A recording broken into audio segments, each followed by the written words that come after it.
Hari umwanditsi w'ibitabo ukomeye cyane wagaragaje ko mu buzima amafaranga adakurikira ubwenge gusa, ahubwo amafaranga akurikira imyitwarire umuntu agira. Ibi bishobora kuba ari byo bituma umuntu w'umunyabwenge wize amashuri menshi ashobora gukena kuko adafite imyitwarire amafaranga akunda, mu gihe undi utaranize udafite n'ubwenge bwinshi cyangwa amahirwe adasanzwe ashobora guhinduka umukire. Ibi ni bimwe mu byo Morgan Housel asobanura muri kimwe mu bitabo byamamaye cyane ku isi yanditse kivuga ku mafaranga, akita The Psychology of Money. Iki gitabo ntikigisha uko wabona amafaranga vuba, ntikigisha amayeri yo kuba umukire mu kwezi kumwe, ahubwo kigisha ikintu cy'ingenzi kurusha ibyo: uburyo abantu batekereza amafaranga, impamvu bafata imyanzuro mibi, n'icyo abafite umutungo ukomeye bakora mu buryo butandukanye n'abandi gituma babasha kubaka umutungo. Niba utarasomye iki gitabo kigurwa amadolari hagati ya 16 na 19, yaba ku mpamvu z'uko wabuze amafaranga yo kukigura, wabuze umwanya cyangwa aho wakigurira, iyi video ni yawe. Ndagira ngo ntize amatwi ubundi twiyumvira ibitekerezo bifungura ibyumba by'ubwonko ku bijyanye n'amafaranga. Byemezwa nta gushidikanya ko amasomo yose akubiye muri iki gitabo uramutse uyashyize mu buzima bwawe ushobora guhindura uko ubona amafaranga mu buzima bwawe bwose. Tudatinze reka duhere ku isomo rya mbere dukura muri iki gitabo The Psychology of Money cyanditswe na Morgan Housel. Isomo rya mbere dukura muri iki gitabo ritwigisha ko gukira atari ikibazo cy'ubwenge gusa, ahubwo ari ikibazo cy'imyitwarire. Hari ikintu gitangaje abantu benshi batajya batekerezaho. Mu ishuri twigishwa imibare, twigishwa siyanse, tukigishwa uko twakemura ibibazo, ariko hari ikintu kitigishwa mu mashuri bihagije: nuko umuntu afata ibyemezo igihe amarangamutima amutegeka. Uko bigenda iyo umuntu abonye amafaranga menshi bwa mbere, akenshi ntabwo ikibazo kiba ari ukutamenya imibare, ahubwo ikibazo kiba ari amarangamutima. Hari umuntu iyo abonye inshuti ye yubatse inzu nziza, nawe ahita yumva ko agomba kubaka inzu. Aho niho abantu benshi batangirira gukora amakosa. Morgan Housel avuga ko gutsinda mu by'amafaranga bidaterwa cyane n'ubushobozi bwo kubara, ahubwo biterwa n'ubushobozi bwo kugenzura amarangamutima yawe. Tekereza ku muntu ufite impamyabumenyi ihanitse mu bijyanye n'ubukungu, ariko udashobora kwihanganira igihe abonye ikintu gishya ku isoko. Uyu nguyu azakomeza kugura ibyo adakeneye. Undi muntu ashobora kuba ataranize cyane, ariko akamenya gutandukanya ibyo ashaka n'ibyo akeneye, akamenya kwizigamira no gutegereza amahirwe meza. Uyu nyuma y'imyaka mike niwe ushobora kuzaba afite umutungo. Mu yandi magambo, ikibazo si amafaranga winjiza gusa, ahubwo ikibazo ni icyo uyakoraho. Niyo mpamvu usanga hari abantu batsinda tombora bakabona amafaranga menshi cyane, ariko nyuma y'imyaka mike cyangwa iminsi mike cyane ahubwo bagahita bongera gusubira mu bukene. Ikibazo cy'aba bantu ntabwo ari amafaranga yari ikibazo, ahubwo yari imyitwarire yabo itarigeze ihinduka. Iyo imyitwarire yawe ihindutse, n'uburyo ukoresha amafaranga burahinduka. Iyo uburyo ukoresha amafaranga buhindutse, byanze bikunze bigira ingaruka kuri ejo hazaza hawe. Iri ni isomo rya mbere kandi niryo shingiro ry'iki gitabo cyose. Niba ushobora kugenzura amarangamutima yawe igihe amafaranga aje cyangwa igihe ibintu bikugendekeye nabi, uba ufite amahirwe menshi cyane yo kubaka umutungo uramba kurusha umuntu uhembwa amafaranga menshi ariko ugendera ku marangamutima iyo bigeze aho agomba gufata ibyemezo ku mafaranga ye. Gusa nanone muri iki gitabo umwanditsi agaragaza ko hari abantu bakora ibintu byose neza, bagakora cyane, bagafata n'imyanzuro myiza idashingiye ku marangamutima, ariko ntibahirwe n'ubuzima. Hari n'abandi bakora amakosa menshi ndetse babanebwe, ariko amaherezo ukabona aribo bahindutse abakire. Ese ibi byo biterwa n'iki? Reka bitwerekeze ku isomo rya kabiri ryo mu gitabo The Psychology of Money. Isomo rya kabiri risobanura ko amahirwe n'ibyago bigira uruhare runini mu mafaranga.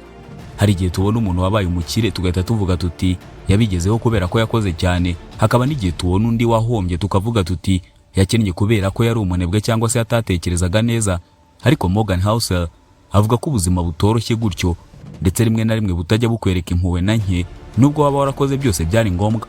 Hari ibintu byinshi tutagenzura. Tekereza abantu babiri batangije ubucuruzi bumwe, bose bafite igishoro kingana, bose bafite ubwenge bungana kandi bose bakora cyane. Nyuma y'umwaka umwe ashobora kuba yarungutse cyane, undi akaba yarahombye. Buri gihe ntibiba bivuze ko wahombye ari umuswa, uwakiza akaba yari umuhanga. Hari igihe umwe aba yarahuye n'abakiriya beza, hari igihe undi aba yarahuye n'ibiza, impinduka z'isoko cyangwa se ibindi bibazo atari yiteze, ndetse akaba ataranabigizemo uruhare. Niyo mpamvu ugomba kwitonda igihe urebye ubuzima bw'undi muntu ugashaka kubucira urubanza. Ntugatekereze ko umuntu wese utsinze aba ari intungane, kandi ntugatekereze ko umuntu wese wananiwe ntacyo yarazi.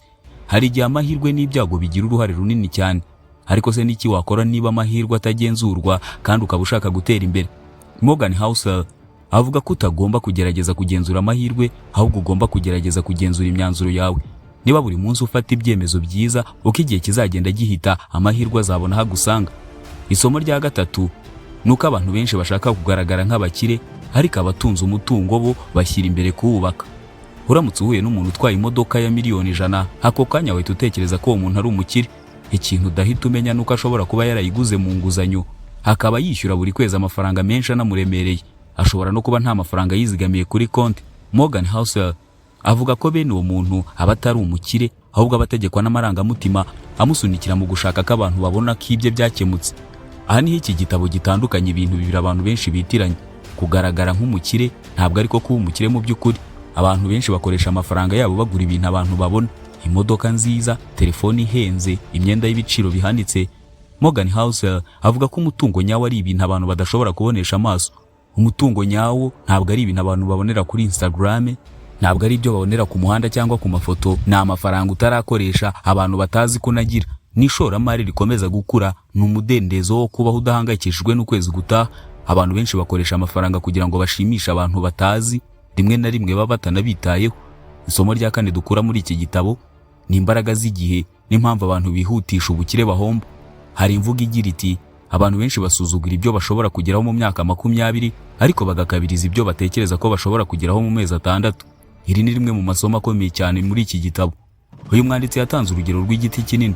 Nta munsi n'umwe wakibonye kirimo kirakura, ariko nyuma y'imyaka myinshi usanga cyarabaye inganzamarumbu. Umutungo nawo nuko umeze. Abantu benshi batekereza ko gukira bisaba amahirwe adasanzwe cyangwa amafaranga menshi bahita babona, ariko ukuri nuko umutungo ukomeye akenshi wubakwa n'ibikorwa bito bikorwa inshuro nyinshi imyaka myinshi. Amafaranga make uzigama buri kwezi ashobora kugaragara nkaho ntacyo amaze, ariko iyo ubikoze imyaka 10, 15 cyangwa 20, ushobora gutungurwa n'ingano y'amafaranga waba ufite. Ikibazo nuko abantu benshi bahita bahagarara. Iyo batabonye impinduka mu mezi make, bahagarika ibyo biyemeje. Niko abenshi duteye muri kamere. Iyo ubucuruzi budatanga inyungu vuba, bahita babuvamo. Nyamara ibintu byinshi bikomeye mu buzima bikenera igihe gihagije. Igiti gikenera igihe cyo gukura, ubumenyi bukenera igihe kugira ngo ubumenye, icyizere cy'abantu gikenera igihe kugira ngo bakikugirire, n'umutungo nawo ukenera igihe.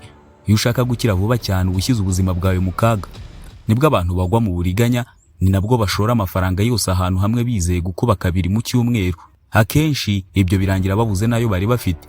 Isomo rya 5 dukura muri iki gitabo The Psychology of Money nuko ubwisanzure hari bwo butunzi bukomeye kurusha ubundi. Iyo ubajije abantu benshi impamvu bashaka amafaranga menshi, bazakubwira ibintu bitandukanye. Hari uzavuga ko ashaka kugura imodoka, undi avuga ko ashaka kubakira umuryango w'inzu, undi avuga ko ashaka kujya akora ingendo mu bihugu bitandukanye. Ariko Morgan Housel avuga ko impamvu nyayo abantu bakunda amafaranga atari ibyo bagura, ahubwo ari ubwisanzure.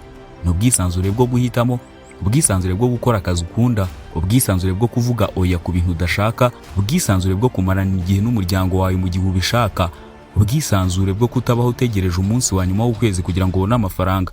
Ibyo ni byo amafaranga akwiriye kukugezaho. Niba amafaranga menshi utunze atuma uba imbata y'akazi kawe udakunda, uba waratakaje ikintu cy'agaciro ushaka amafaranga. Abantu bakize by'ukuri ntibatekereza gusa ku mafaranga, ahubwo batekereza ku gihe, bagatekereza ku mahoro yo mu mutima, bagatekereza ku buzima bashaka kubamo, kuko amafaranga ashobora kongera kugaruka mu gihe wayatakaje, ariko igihe cyatakaye cyo ntabwo cyongera kugaruka.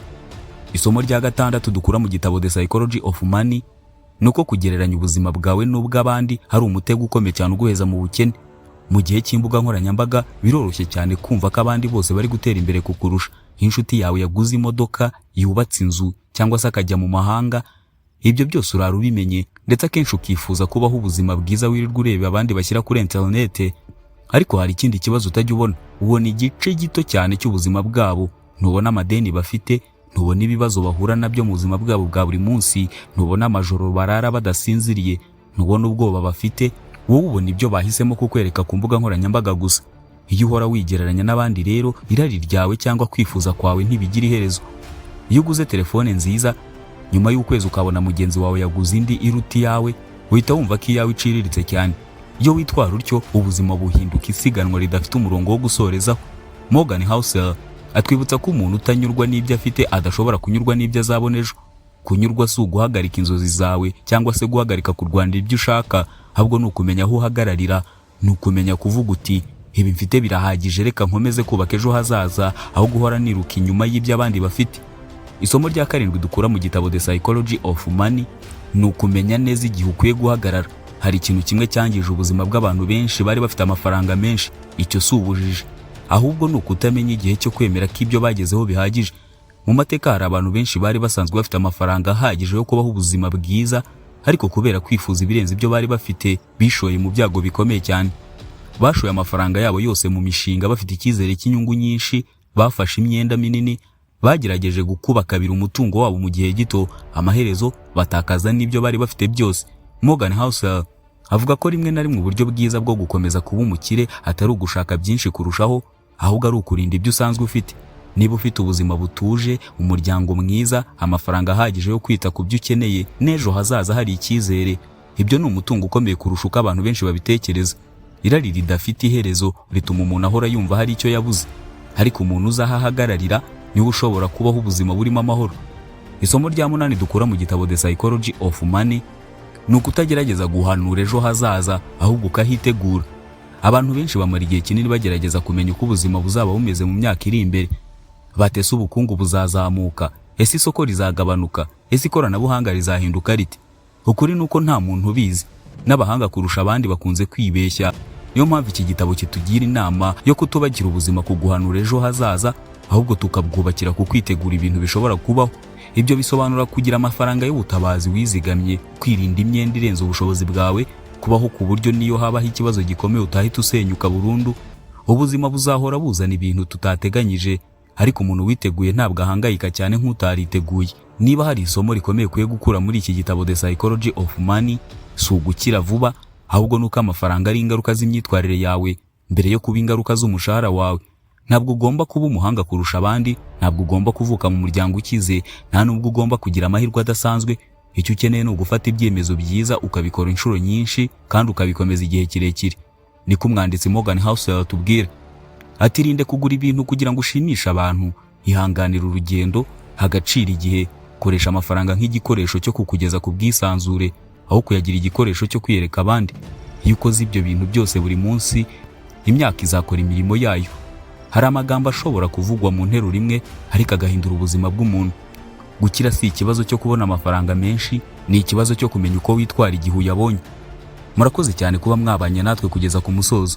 Ukeneye gusoma iki gitabo cyose gisemuye mu Kinyarwanda cyiza, ushobora kutwandikira muri comment tukagufasha kukibona mu buryo bworoshye.